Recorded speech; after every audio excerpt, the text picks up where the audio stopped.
I found out my husband had a secret family for 12 years. I found out at his funeral. Let me start from the beginning. Mark and I had been married for 15 years.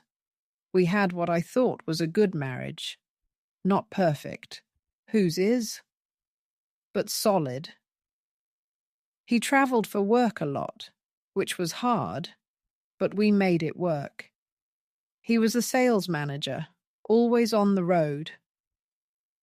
I got used to the empty side of the bed, the quiet dinners, the way he'd come home tired and distant sometimes. I thought that was just what marriage looked like after a while. The day he died, I was making coffee.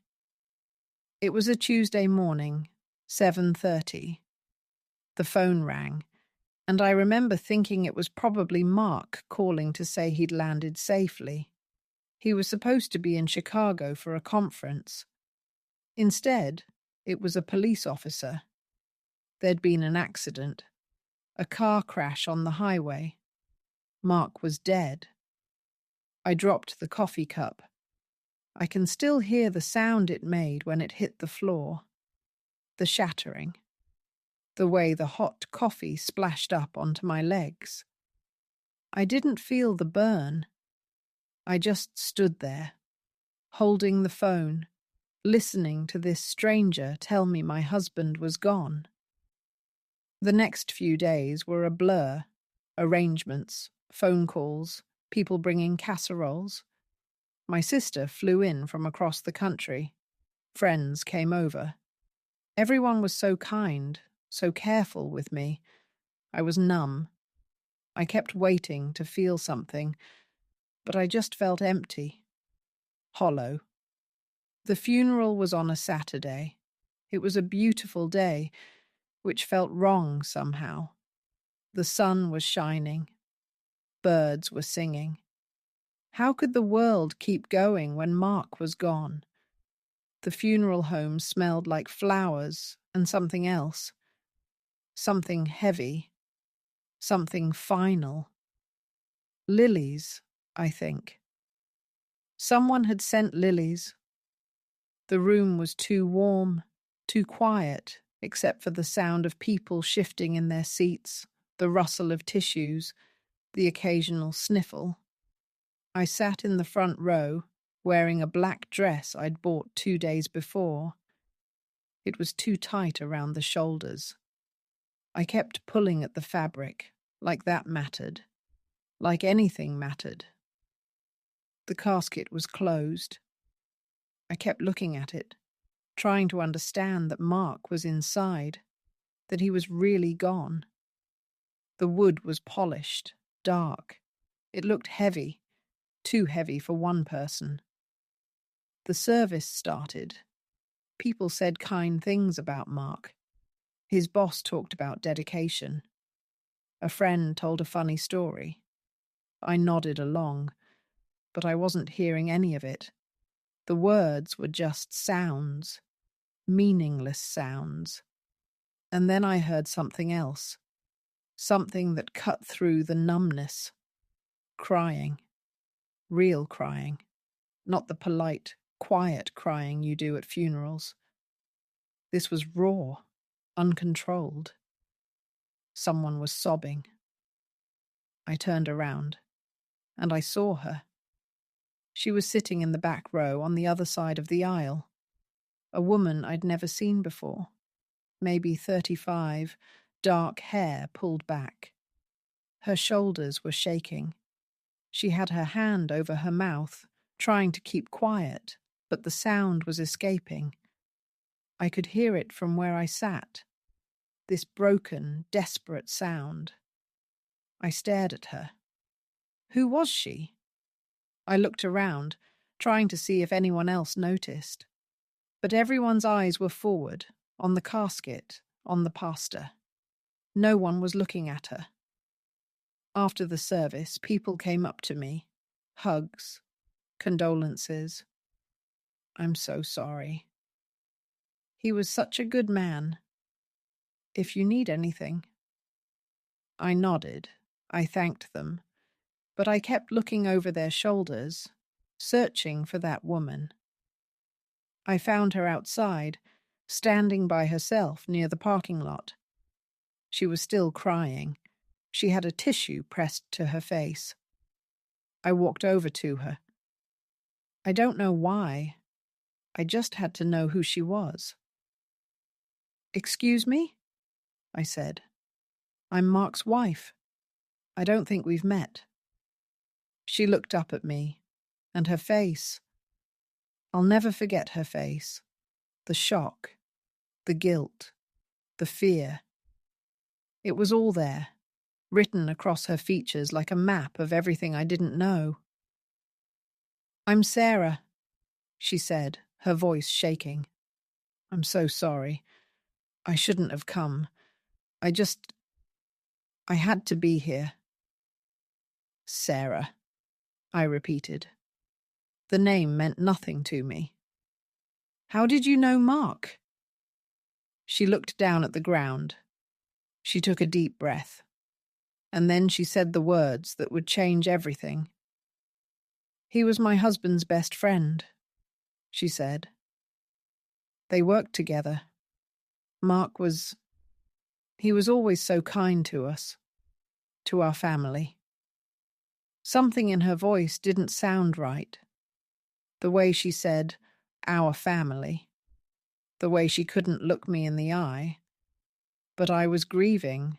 I was exhausted. I thought maybe I was imagining things. Maybe she was just emotional. Maybe she was confused. "Thank you for coming," I said, "because what else do you say?" She nodded, and then she turned and walked away. I watched her get into a car, a blue sedan. I watched her drive away. And I had this feeling, this deep, sinking feeling in my stomach, that something was very wrong. That night, I couldn't sleep. I kept thinking about her. Sarah, the way she'd looked at me, the way she'd cried. It didn't make sense. Why would Mark's co-worker's wife be so devastated? Why would she come to his funeral alone? I got out of bed. The house was silent. Too silent. I could hear the refrigerator humming, the clock ticking in the living room, my own breathing. I walked to Mark's office, a small room at the back of the house. I hadn't been in there since he died. I couldn't bring myself to go in, but now I needed answers. I turned on the light. The click of the switch was too loud in the quiet house. Everything was exactly as he'd left it. His laptop on the desk, a coffee mug, still half full, cold now. The coffee had formed a skin on top. I could smell it, stale, bitter. I sat in his chair. The leather creaked under my weight. I could still smell his cologne on the fabric, that familiar scent that used to make me feel safe. Now it just made me feel sick. I started going through his desk drawers. My hands were shaking. I don't know what I was looking for. Something. Anything. A clue. In the bottom drawer I found it. A small notebook. Black leather, worn at the edges. I'd never seen it before. I picked it up. It felt heavy in my hands. Too heavy for something so small. I opened it. Inside there were dates, names, addresses, phone numbers. But not work-related. These were personal. Very personal. I saw Sarah's name, her address, her phone number, and next to her name, written in Mark's handwriting, were two words that made my whole world stop. My family. I read it again. My family. What did that mean? I kept turning pages, more dates, more entries. I saw references to birthdays, to school events, to a little girl named Emma, to a boy named Jake. Emma and Jake. Who were Emma and Jake? I kept reading, and then I found it. A page dated 3 months ago. Mark had written, Emma's dance recital. Can't miss it. Told work I had a client meeting. Sarah understands. She always understands. Sarah understands. Sarah always understands. I closed the notebook. My hands were shaking so badly I almost dropped it. I couldn't breathe. The air felt thick, heavy. I sat there in Mark's chair, in his office, surrounded by his things, and I realized that for 12 years my husband had been living a double life. 12 years. Half of our marriage, half of my life. The silence of the house pressed in on me. I could hear my heart beating. Too fast. Too loud. Like it was trying to escape my chest. I called Sarah the next day. I found her number in the notebook. I dialed it, my finger hovering over the call button for a full minute before I pressed it. She answered on the second ring. Hello? It's me, I said. Mark's wife. We need to talk. There was a long silence. Then she said, I know. I've been waiting for you to call. We met at a coffee shop, neutral ground. I got there first. I ordered a coffee I didn't want. I sat at a table in the corner, my hands wrapped around the warm cup, trying to stop them from shaking. The place was busy, people talking, laughing, the sound of the espresso machine, the clatter of cups. But when she walked in, everything faded. The background noise disappeared. It was like tunnel vision. Just her. Just me. Just this moment. She sat down across from me. She didn't order anything. She just looked at me, and I could see the guilt in her eyes. Tell me, I said. My voice sounded strange. Tight. She took a breath. 12 years ago, Mark came to my house. We started talking. And then she stopped, looked away. I was lonely. Mark was kind. He listened. And then it just kept happening. 12 years? I said. My throat felt tight. I could feel my heart pounding. 12 years. And you never told anyone? I tried to end it, she said, so many times. But Mark said he loved me. He said he was going to leave you, that we'd be a family. A family. The word hit me like a physical blow. My chest tightened. I couldn't breathe. How old are they? I asked. My voice was barely a whisper. Emma is 11. Jake is 9. 11 and 9. I felt dizzy. The room started to spin. I gripped the table, my knuckles white. Does your husband know? She shook her head. No. He thinks they're his. Mark was careful. I sat there, trying to process this. My whole body felt numb. My hands were shaking. I could feel tears starting, but I wouldn't let them fall. Not here.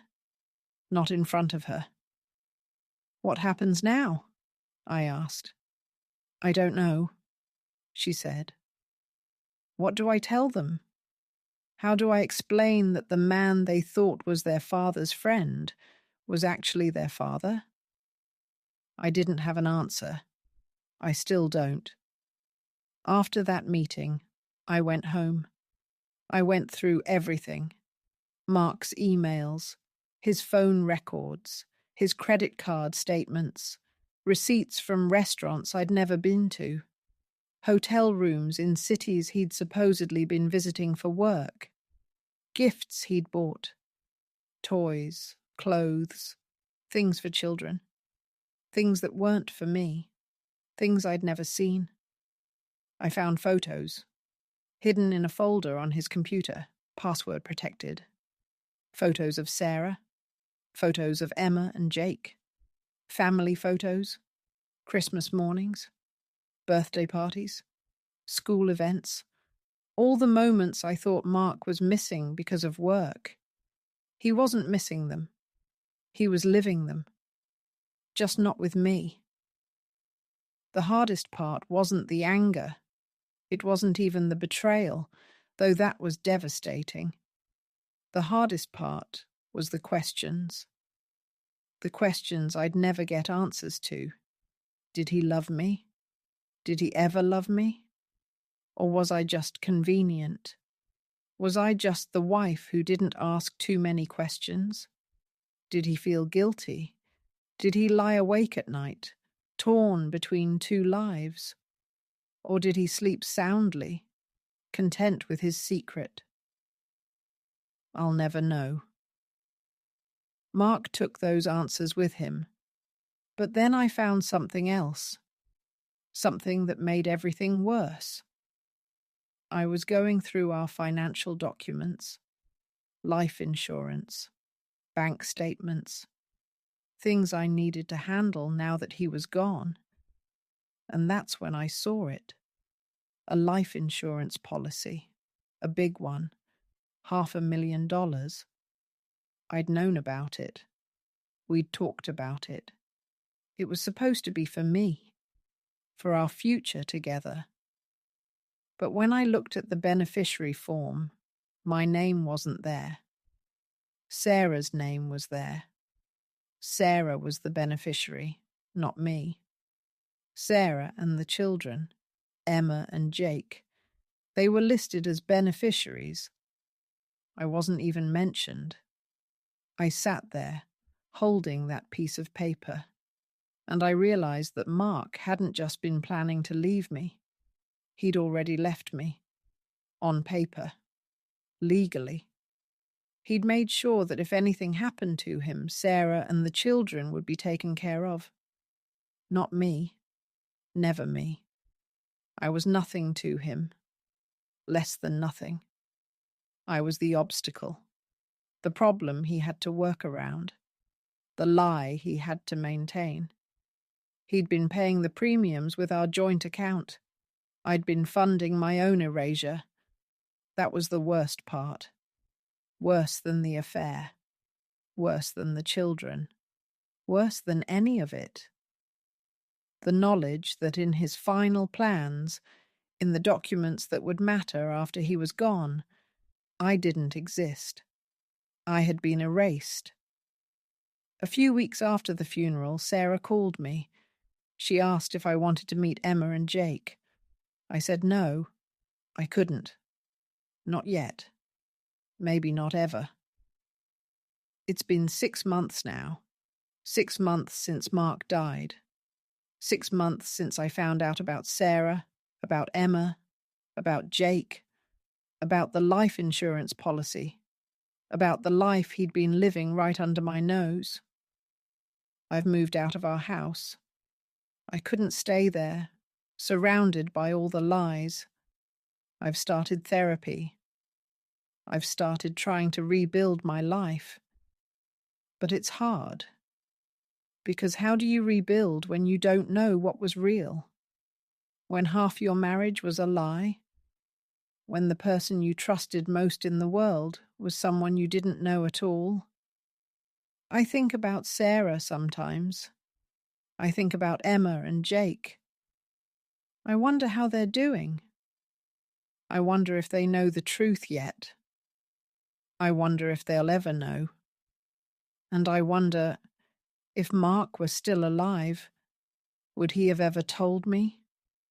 Would he have ever come clean?